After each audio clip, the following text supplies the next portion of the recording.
ආයුබෝවන්. යථාර්ථවාදීව ලෝකයේ දෙස බලන්නට සත්‍ය සිදුවීම් සම්පින්ඩනයක පුවත් දිගහැරුව ශ්‍රද්ධා රූපවාහිනී 6:30 ප්‍රධාන ප්‍රවෘත්ති විකාශය සමගින් මම ලකිඳුණු අංග ප්‍රථමයෙන් සිරස්තල.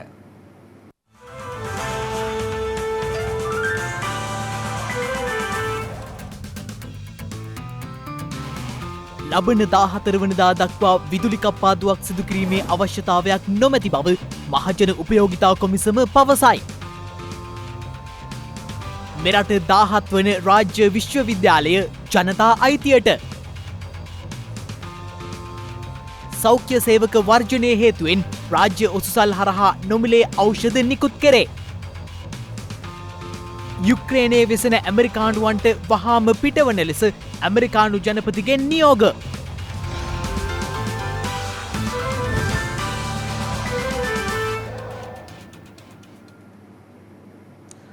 මෙරට දෛනික කොවිඩ් මරණ සංඛ්‍යාව ඉහළ යාමට කොවිඩ් ආසාදනය වූ පසු වෛද්‍ය ප්‍රතිකාර සඳහා යොමු නොවීම හේතුවක් වී ඇති බවට සෞඛ්‍ය අංශ විසින් අනාවරණය කර තිබෙනවා.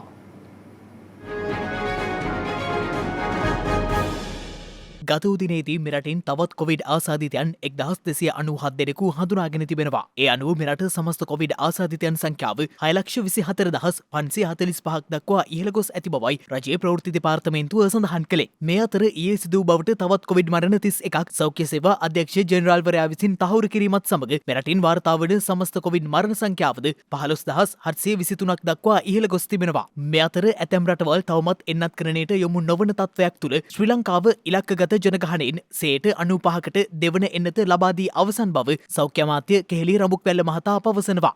අන්තර්ජාතික රතුකුරුස සම්මේලනයේ මහලේකම් ජගාන් චැපගන් මහතා සහ සෞඛ්‍ය අමාත්‍ය කෙහෙලිය රඹුක්වැල්ල මහතා අතර පැවති සාකච්ඡාවකදී මේ බව සඳහන් කර ඇත්තේ. එමෙන්ම මෙරට ළමුන්ගෙන් 98%කට පමණ කොවිඩ් වෛරසයට එරෙහි ප්‍රතිශක්තිය එන්නත්කරණය හරහා ලබා දී ඇති බව සෞඛ්‍ය අමාත්‍යවරයා එහිදී වැඩිදුරටත් සඳහන් කර තිබෙනවා. මේ අතර මෙරටින් දෛනිකව වාර්තා වන කොවිඩ් මරණ සංඛ්‍යාව ඉහළ යාමට ඇතැම් පිරිස් කොවිඩ් ආසාදිත වුවත් වෛද්‍ය ප්‍රතිකාර සඳහා යොමු නොවීම හේතුවක් වී ඇති බව වෛද්‍ය සේවා පිළිබඳ නියෝජ්‍ය සෞඛ්‍ය සේවා අධ්‍යක්ෂ ජෙනරාල් විශේෂඥ වෛද්‍ය ජී විජේසූරිය මහතා සඳහන් කළා. මේ ඔමික්‍රෝන් ප්‍රභේදය ඉක්මනටම තවත් කෙනෙකුට බොවීමේ හැකියාව තියෙනවා. ඒ නිසා නිවසේ කාට හෝ ඔබගේ ආශ්‍රිතයෙකුට හෝ ඔබගේ සේවා ස්ථානයේ කාට හරි තිබුණොත් මේක ඔබටත් වැළඳීමේ හැකියාව ප්‍රවණතාවය වැඩි. එම නිසා ඔබට යම්කිසි රෝග ලක්ෂණයක් තිබේ නම් අනිවාර්යයෙන්ම රෝහලකට ගිහිල්ලා වෛද්‍ය උපදෙස් ලබා ගන්න, අවශ්‍ය පරීක්ෂණ කරලා තහවුරුවක් කරගන්න.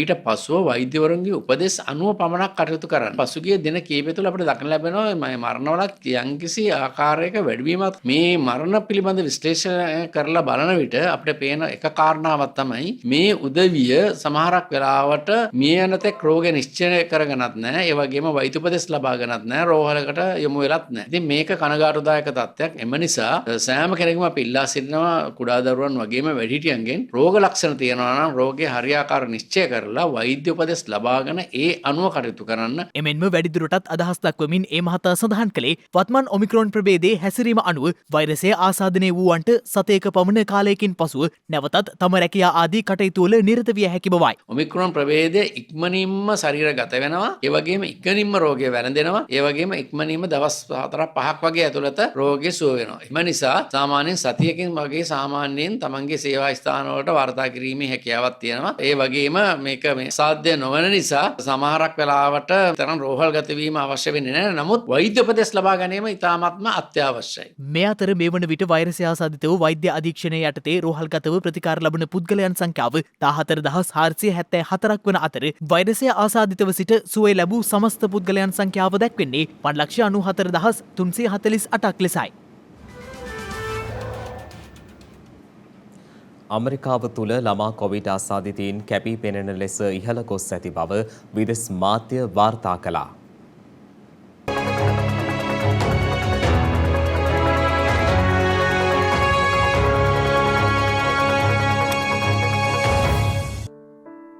ඇමරිකානු ළමාරෝග පිළිබඳ ඇකඩමියේ සහ ළමාරෝහල් සංගමේ නවතම වාර්තාවට අනුව වසංගතය ආරම්භයේ සිට එක්සත් ජනපදයේ මිලියන 12කට අධික දරුවන් COVID-19 සඳහා ධනාත්මක බව පරීක්ෂා කර ඇති බව අනාවරණය කර තිබෙනවා. පසුගියදා ප්‍රකාශයට පත් කරන ලද වාර්තාවකට අනුව පෙබරවාරි 3 වනදා වන විට දරුවන් ආශ්‍රිත කොවිඩ් රෝගීන් 1,20,42,870ක් රට පුරා වාර්තා වී ඇති අතර එම කාලය තුල තහවුරු වූ සියලුම රෝගීන්ගෙන් 18.9%ක් මෙසේ දරුවන්ගේ නියෝජන වන බවයි විදෙස් වාර්තා සඳහන් කළේ. මේ අතර ඔමික්‍රෝන් ප්‍රභේදයේ ව්‍යාප්තියත් සමග එක්සත් ජනපදයේ පුරා දරුවන් අතර COVID-19 ආසාදනය වඩා වේගයෙන් ඉහළ ගොස් ඇති බවටද එම වාර්තාවල සඳහන්. ඉකුත් ජනවාරි මාස මුල සිට ඇමරිකාවෙන් ළමා කොවිඩ් රෝගීන් මිලියන 4.2කට ආසන්න සංඛ්‍යාවක් වාර්තා වී ඇති අතර පසුගිය පෙබරවාරි මාස 3 වනදායින් අවසන් වූ සතිය තුල ළමා කොවිඩ් රෝගීන් 6,32,000කට ආසන්න සංඛ්‍යාවක් වාර්තා වී තිබෙනවා. කෙසේ වෙතත් ඇමරිකාව වැනි දියුණු රටක දරුවන් අතර මෙලෙස කොවිඩ් ව්‍යාප්තිය ඉහළ යාම කනගාටුවට කරුණක් බවටයි විදෙස් මාධ්‍ය වාර්තා කළේ. මේ අතර මහා බ්‍රිතාන්‍යයේ ඔටුන්න හිමි චාල්ස් කුමරුට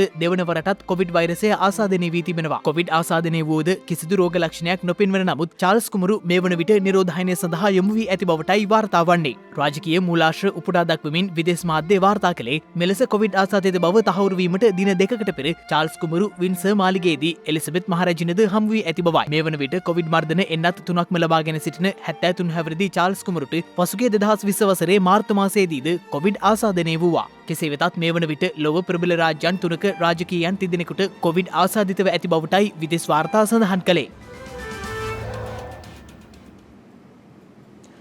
ලබන 14 වනදා සඳුදා දිනය දක්වා විදුලි කප්පාදුවක් සිදු කිරීමේ අවශ්‍යතාවක් නොමැති බව මහජන උපයෝගිතා කොමිසම පවසනවා.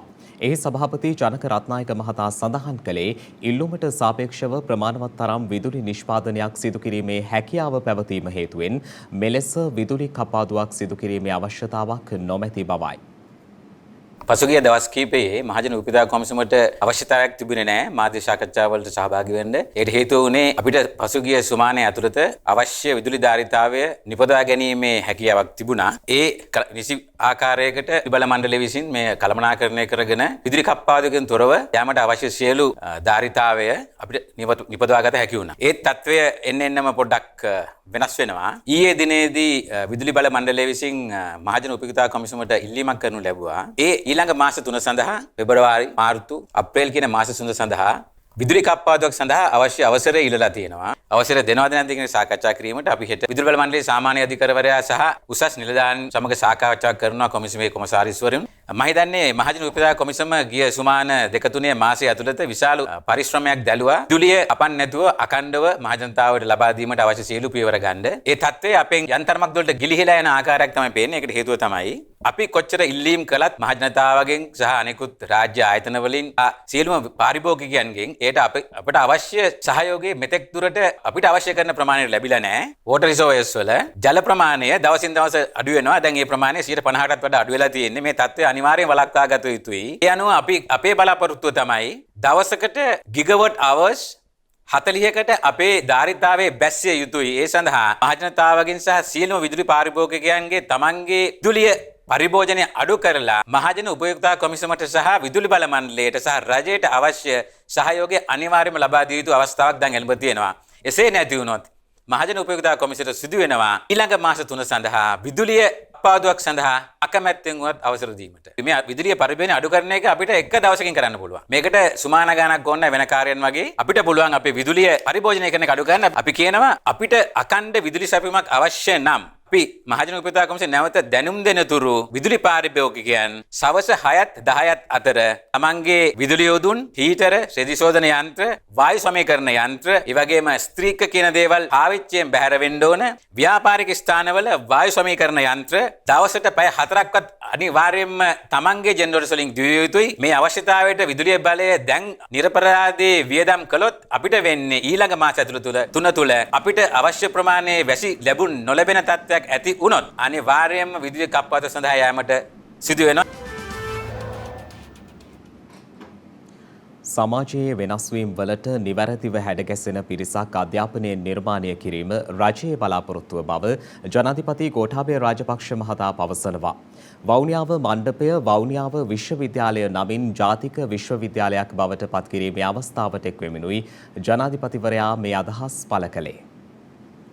යාපනයේ විශ්වවිද්‍යාලයට අනුබද්ධව තිබූ වවුනියාව මණ්ඩපය වෞනියාව විශ්වවිද්‍යාලය නමින් ජාතික විශ්වවිද්‍යාලයක් බවට පත් කිරීම අද පෙරවරුවේ ජනාධිපති ගෝඨාභය රාජපක්ෂ මහතාගේ ප්‍රධානත්වයෙන් සිදු කෙරුණා. ඒ අනුව වෞනියා විශ්වවිද්‍යාලය මෙරට 17 වන රාජ්‍ය විශ්වවිද්‍යාලය ලෙසයි ඉතිහාසයට එක්වන්නේ. යාපනීය විශ්වවිද්‍යාලයට අනුබද්ධිතව ව්‍යවහාරික විද්‍යාපීඨය, ව්‍යාපාර පීඨය සහ ඉංග්‍රීසි භාෂා ඒකකය වෞනියාව මණ්ඩපය ලෙස 1997 වසරේදී ස්ථාපනය කර තිබෙනවා.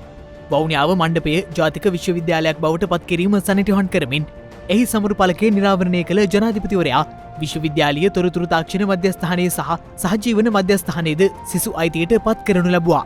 එම අවස්ථාවට එක්වමින් ජනාධිපති ගෝඨාභය රාජපක්ෂ මහතා සඳහන් කළේ අනාගතයේ සිදුවන සමාජ වෙනස් වීම් වලට ඔරොත්තු දෙන බුද්ධිමතුන් අධ්‍යාපනයෙන් සමාජගත කිරීම රජයේ බලාපොරොත්තුව වන බවයි. එමෙන්ම පැමිණි සිටි පිරිස සමග ජනාධිපතිවරයා සුහද පිළිසඳරකද නිරත වුණා. උසස් අධ්‍යාපනය කෙරෙහි විවෘත මනසකින් බලන්නට ඕනේ. අද විශේෂයෙන්ම දුෂ්කර පළාත්වල ඉන්න දරුවන්ට විද්‍යාංශයෙන් ගණිතය, විද්‍යාව, ඉංග්‍රීසි වගේ අංශවල ඉගෙනුම ලබන්නට නොහැකි අවස්ථාවක් වෙලා තිබෙනවා. මොකද ගුරුවරුන් එයාට නැති නිසා. අපි ඒ හින්දා තමයි දුරස්ථ අධ්‍යාපනය පිළිබඳව පසුගිය කාලය තුල විශේෂ උනන්දුවක් අරගත්. කලාංශයේ ඉගෙන ගත්තත් ඒ දරුවන් විශ්වවිද්‍යාලයට යන අවස්ථාවේදී ඒ විෂයන්ම ඉගෙන ගන්නට අවශ්‍යතාවයක් නැහැ. ඒ අය හැකියාවක් තිබෙන නිසා තමයි, දක්ෂ නිසා තමයි විශ්වවිද්‍යාලයකට ඇතුල් වෙන තරමට අධ්‍යාපනය ලැබලා තිබෙන්නේ. ඉතින් ඒ අයට විශ්වවිද්‍යාල අධ්‍යාපනය ලැබීමේදී අවශ්‍ය ලෝකයට අවශ්‍ය සංවර්ධනයට දායකත්වය වෙන්න පුළුවන්. හොඳ රැකියාවක් ලබන්නට පුළුවන් අධ්‍යාපනයක් ලබන්නට ඒ ශාස්ත්‍රවලට ඔවුන්ගේ දැනුම දියුණු කරගන්නට අවස්ථාවක් විශ්වවිද්‍යාල හරහා අපි ඔවුන්ට ලබා දිය යුතුයි. එතකොට තමයි පිට මේ විශ්වවිද්‍යාල වලින් වඩාත්ම ප්‍රයෝජනයක් ලබන්නට පුළුවන් වෙන්නේ. අපරාධ නඩු විධාන සංග්‍රහ සංශෝධන පනත් කෙටුම්පත සංශෝධන සහිතව ඊයේ පාර්ලිමේන්තුවේදී සම්මත කෙරුණා.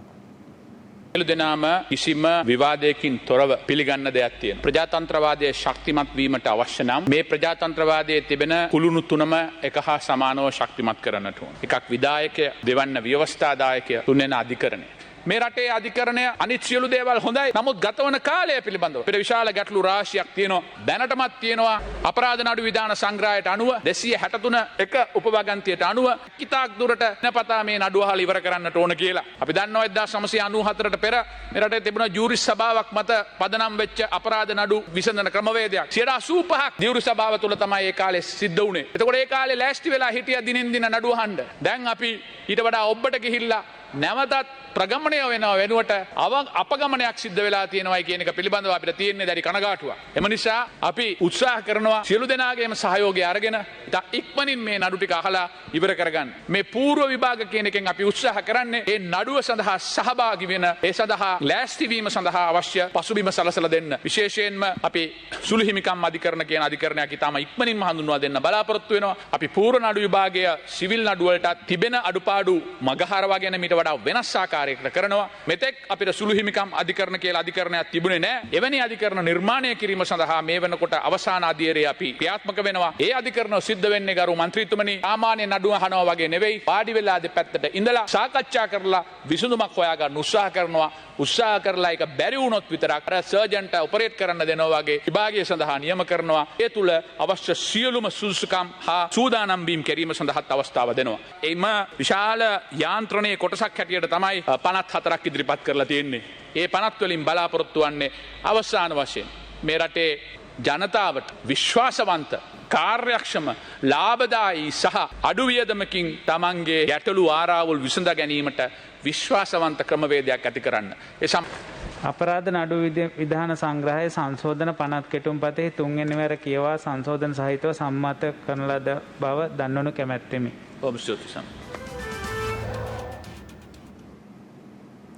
සෞඛ්‍ය සේවක වර්ජනය හේතුවෙන් රෝහල් වලින් නිකුත් කරන ඖෂධ සඳහා රාජ්‍ය ඔසුසල් හරහා නොමිලේ ඖෂධ නිකුත් කිරීමට තීරණය කර තිබෙනවා. රාජ්‍ය අමාත්‍ය මහාචාර්ය චන්න ජයසුමන මහතා නිවේදනයක් නිකුත් කරමිනුයි මේ බව සඳහන් කළේ. වැටුප් විෂමතා ඇතුළු ඉල්ලීම් කිහිපයක් මුල් කර ගනිමින් හෙද පරිපූර්ණක සහ අතුරු වෛද්‍ය සේවාවල වෘත්තීය සමිති පසුගිය සඳුදා ආරම්භ කළ වැඩ වර්ජන ක්‍රියාමාර්ගය අද 5 වන දිනටත් ක්‍රියාත්මක වුණා. කෙසේ වෙතත් රෝගීන් අපහසුතාවයට පත්වන ආකාරයට වැඩ වර්ජනයක් සිදු නොකරන ලෙස කොළඹ දිසා අධිකරණය විසින් ඊයේ වාරණ නියෝගයක්ද නිකුත් කළා. මේ අතර සිය වර්ජනය අත්හිටුවීමට අදාළව අධිකරණය නිකුත් කර ඇති වාරණ නියෝගය මේ දක්වා තමන්ට හෝ තම සංගමයට නොලැබුණු බව රජයේ හෙද නිලධාරීන්ගේ සංගමයේ සභාපති සමන් රත්නප්‍රිය මහතා ප්‍රකාශ කළා. ඔහු වැඩිදුරටත් සඳහන් කළේ එම අධිකරණ නියෝගය ලැබුණු පසුව වර්ජනය සම්බන්ධ ඉදිරි තීන්දුව తీරන ගැනීමට බලාපොරොත්තු වන බවයි. වර්ජනයට අදාළ වාරණ නියෝගයක් නිකුත් කරපු බව ජනමාධ්‍ය හරහා වාර්තා වුණා. එවැනි වාරණ නියෝගයක් මටවත් අපේ සංගමයටවත් තාම නිශ්චිතව ලැබිලා නැහැ. ඒ වගේම වැඩවර්ධන කියලා කියන්නේ ව්‍යවස්ථාපිතික අයිතියක්. අපි උසාවියට කැඳෙව්වා නම් අපි මේ සම්බන්ධව කරුණු කියනවා. මේකට අදාළ තීන්දුවක් දීලා තියෙනවා නම් ඒ තීන්දුව ලැබුණු මොහොතේ අපි අපේ විධායක සභාව රැස් කරලා ඊට අදාළ තීන්දුවක් ගන්න බලාපොරොත්තු වෙනවා. දැන්ගේ වාරණ නියෝගය වහාම ක්‍රියාත්මක කරන පරිදි ඉදිරියට ගෙනියන්නට බලාපොරොත්තු වෙනවා. ඒ සම්බන්ධව රටේ ජනතාවත් මාධ්‍යත් මේ වෙලාවේ දැනුවත් කරන්නේ අපි විශ්වාස කරනවා. අධිකරණයට ගරු කරමින් අධිකරණයට නීතිගරුකව ඒ කරුණු ඒ ආකාරයෙන්ම සිද්ධ වෙයි කියන එක. ඒ හරහා මෙතෙක් මේ දින කීපය තුළ මේ රටේ පුරවැසියට මේ රටේ අහිංසක රෝගීන්ට තිබ්බ පීඩනය නතර වෙයි කියන විශ්වාසය අපට තිබෙනවා. කෙසේ වෙතත් වර්ජනය හේතුවෙන් අදත් රෝහල් කටයුතු වලට බාධා එල්ල වී තිබූ අතර රෝගී ජනතාවද පත්ව සිටියේ දැඩි අපහසුතාවයකටයි. මේ අතර සෞඛ්‍ය සේවක වර්ජනය හේතුවෙන් රෝහල් වලින් නිකුත් කරන ඖෂධ සඳහා රාජ්‍ය ඔසුසල් හරහා නොමිලේ බෙහෙත් නිකුත් කිරීමට තීරණය කර තිබෙන බව රාජ්‍ය අමාත්‍ය මහාචාර්ය චන්න ජයසුමන මහතා නිවේදනය කර තිබෙනවා. නැවතත් ප්‍රවෘත්ති.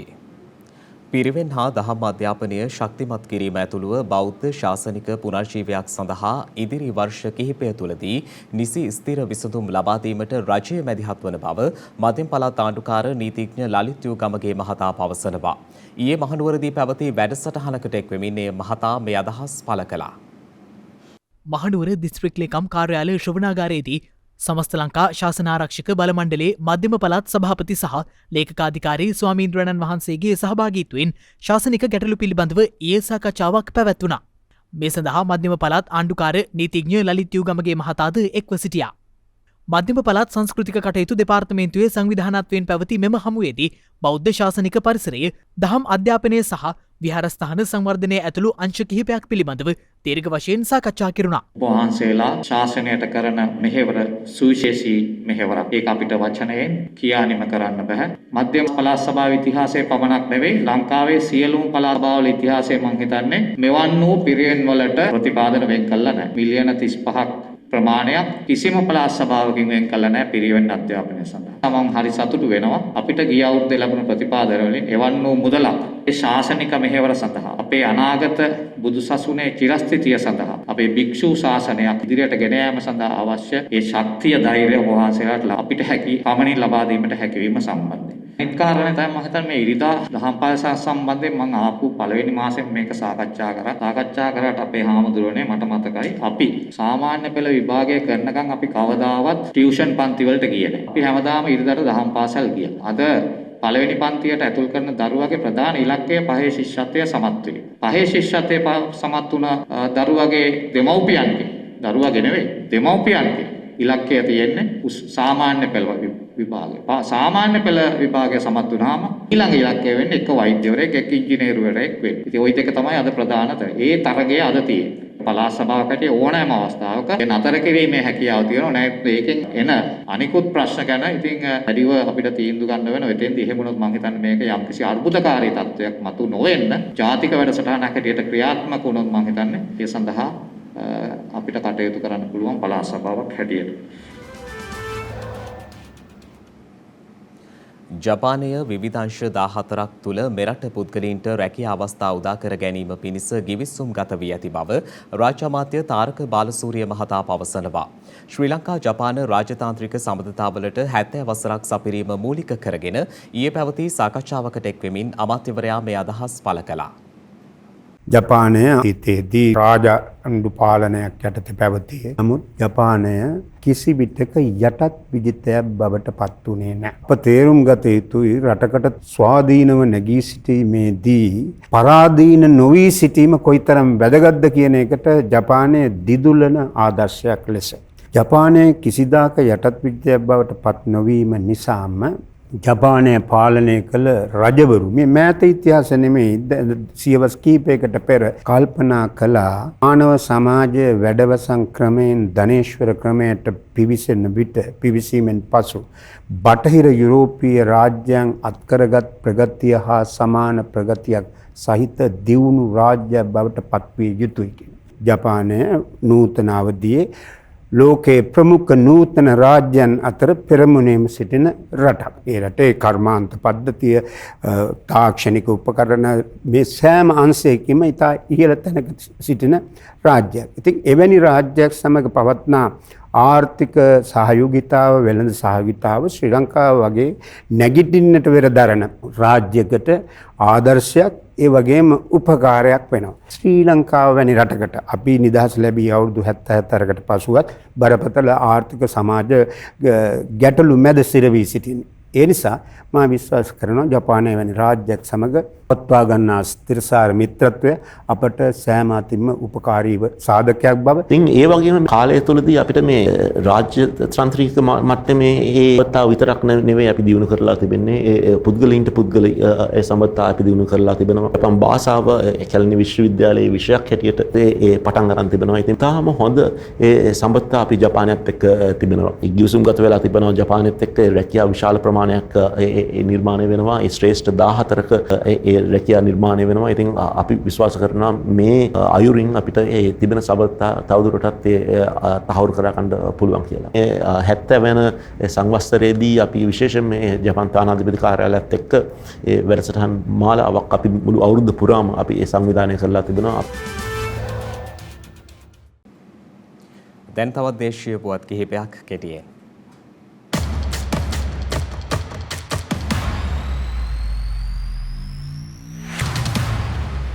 ගෙවී ගිය දින 7ක කාලය තුලදී වී අලෙවි මණ්ඩලය විසින් රජයේ සහතික මිලට වී මෙට්‍රික් ටොන් 25000ක් මිලදීගෙන ඇති බව වී අලෙවි මණ්ඩලයේ සභාපති නීල්ද අල්විස් මහතා පවසනවා. වී අස්වැන්න වෙළඳපොළට පැමිණෙන සෑම ප්‍රදේශයකම වී අලෙවි මණ්ඩලයේ ගබඩා විවෘත කර ඇති බවත් අදාළ ගබඩාවලට වී රැගෙන එන ගොවීන්ට රජයේ සහතික මිලට අමතරව ප්‍රවාහන ගාස්තු ලෙස වී කිලෝවකට රුපියල් 2ක මුදලක්ද ලබා දීමටත් පියවරගෙන ඇති බවයි ඒ මහතා සඳහන් කළේ. මීට අමතරව ගොවි සංවිධාන හෝ ගොවීන් විසින් තම ප්‍රදේශයට පැමිණ වී මිලදී ගන්නා ලෙස ඉල්ලීම් කළහොත් ගොවීන් ළඟටම ගොස් වී මිලදී ගැනීමටද කටයුතු කරන බවත් ඒ මහතා සඳහන් කළා. රජයේ සහතික මිලට වී මිලදී ගැනීමේදී ගොවි ජනතාව මූලික කරගනිමින් වී මිලදී ගන්නා අතර ගොවීන්ගේ සම්පූර්ණ අස්වැන්නම මෙවර මිලදී ගන්නා බවත් මීට අමතරව වෙනත් පුද්ගලයෙකුට උවද වී අලෙවි මණ්ඩලයට වී ලබා දිය හැකි බවත් ඒ මහතා වැඩිදුරටත් සඳහන් කළා.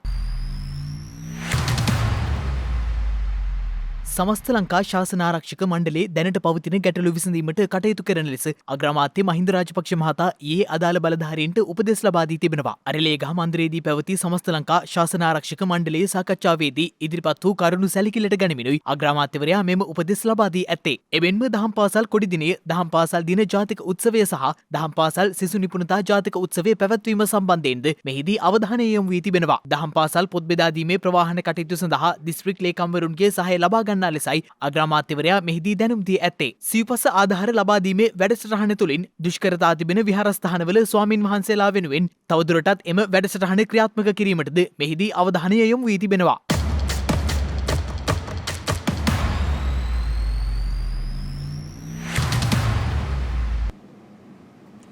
දුකින් ඉන්න කෙනෙක්ට hina වෙන්න හේතු දෙන රෝහලේදී හමුවන අමුත්තා. මේ ඒ ගැන කතාව. මේ ඉන්නේ පෙයෝ.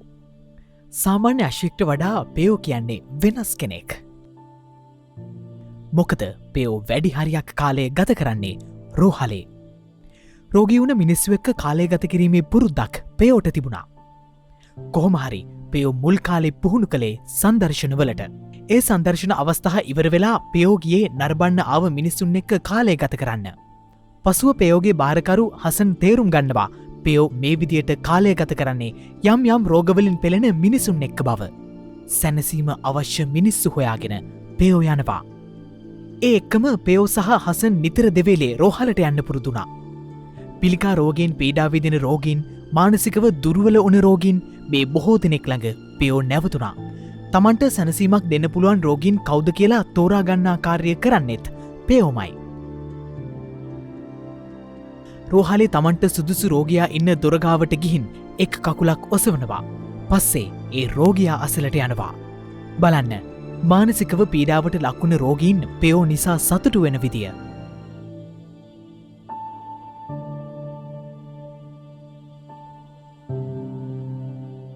විශ්වාස කරන්න සමහර වෙලාවට සමහර රෝගීන්ගේ ඇහෙන් කඳුළු වැටෙනවා. ඒ වෙලාවෙදී පෙයෝගේ ඇහෙත් කඳුළු. හසන් මේ කාර්යට ලොකු ශක්තියක් ලබා දෙනවා. පෙයෝ පිරිසිදු කිරීමේ කාර්ය නිතරම ඔහු සිදු කරන්නේ රෝගීන්ගේ ආරක්ෂාවටත් පෙයෝගේ ආරක්ෂාවටත්. පෙයෝ මේ වෙනකොට දහස් ගණනක් ජීවිතවලට සැනසීම ගෙනත් දීලා. පෙයෝ දුකින් ඉන්න හැම කෙනෙක්ම සනසනවා. ඒ ආදරය දීලා. පෙයෝටත් ඒ ආදරය පෙරලා ලැබෙනවා. සමහර වෙලාවට රෝහල්ගත වුණාම කාත් කවුරුවත් නැතුව තනියෙන් ඉන්න මිනිසුන්ට පෙයෝ කියන්නේ ලොකුම සැනසීමක්. ඔවුන්ට ඉන්න එකම හිතවතා. ඉතින් පෙයෝ මිනිසුන්ගේ ජීවිත හරි ලස්සනට වෙනස් කරනවා. පෙයෝ හරිම ආදරණීයයි, කාරුණිකයි. හැම කෙනෙක්ටම ගෙනත් දෙන්නේ හිනාවක්. පෙයෝ මිනිස් වෙන අපිටත් කියල දෙන පාඩමක් තියෙනවා. ආදරණීය වෙන්න, කාරුණික වෙන්න. තව කෙනෙක්ට පොඩි හරි ශක්තියක් වෙන්න. දුකින් ඉන්න කෙනෙක්ට හිනාවෙන්න හේතුවක් වෙන්න.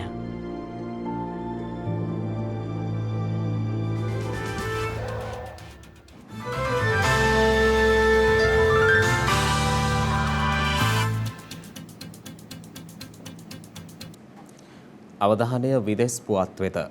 පවතින අරුපුදය හමුවේ යුක්‍රේනයේ වෙසෙන අමරිකානුවන්ට වහාම එරටින් පිටවන ලෙස අමරිකානු ජනාධිපතිවරයා නියෝග කර ඇති බව විදෙස් මාධ්‍ය වාර්තා කළා.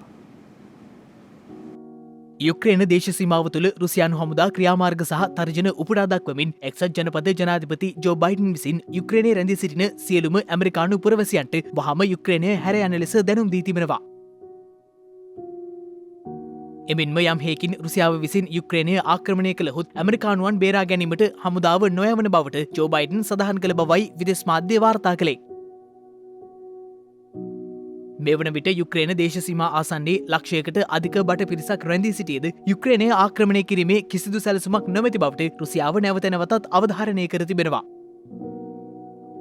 කෙසේ නමුත් රුසියාව අසල්වැසි බෙලරුස් රාජ්‍ය සමග දැවන්ත යුද අභ්‍යාසයක් ආරම්භ කර ඇති අතර ඒ හරහා රුසියාව මුහුදට පිවිසීම අවහිර කරන බවටයි යුක්‍රේනය චෝදනා කර ඇත්තේ. එමෙන්ම රුසියාවේ ක්‍රෙම්ලිනය විසින් එහි පැරණි සෝවියට් අසල්වැසියා වන යුක්‍රේනය නේටෝ සංවිධානය හා සම්බන්ධ නොවීමට වගබලා ගැනීම සඳහා මෙය අනතුරු ඇඟවීමක් බවටද සඳහන් කර ඇති බවයි විදෙස් මාධ්‍ය වාර්තා කළේ.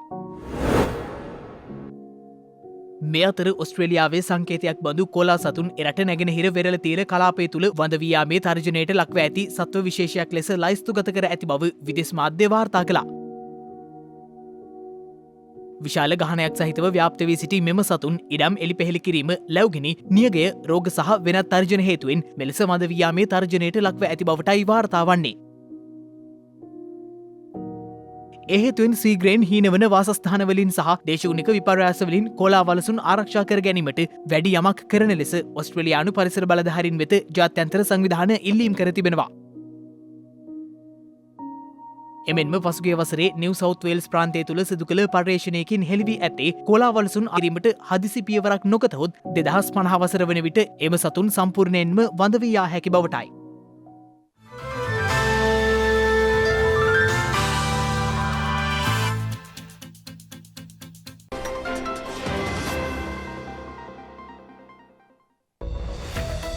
හෙට පෙබරවාරි 12 වැනිදා ඇමරිකාවේ 16 වන ජනාධිපතිවරයා ලෙස කටයුතු කළ ඇමරිකානු රාජ්‍ය තාන්ත්‍රිකයෙකු මෙන්ම නීතිඥවරයෙකු වූ ඒබ්‍රහම් ලින්කන් මහතා උපත ලබා ඇත්තේ 1809 වසරේ පෙබරවාරි මාස 12 වන දිනයි. මොංගෝලියාවේ වත්මන් ව්‍යවස්ථාව බලාත්මක වී ඇත්තේ 1992 වසරේ පෙබරවාරි මාස 12 වන දිනයි. පරිණාමවාදයේ පියා ලෙස සැලකෙන චාල්ස් ඩාවින් එංගලන්තයේදී උපත ලබා ඇත්තේ 1809 වසරේ පෙබරවාරි මාස 12 වන දිනයි. ඒ සමගින් ශ්‍රද්ධා ප්‍රධාන ප්‍රවෘත්ති විකාශය නිමාවට පත්වනවා. හමුවෙමු හෙටත් සවස 6:30ට. තෙරුවන් සරණයි. නම බුද්ධාය. මෙවැනි වැදගත් පුවත් නැරඹීම සඳහා ශ්‍රද්ධා TV News YouTube channel එක subscribe කර සීනුව සලකුණ වන්න.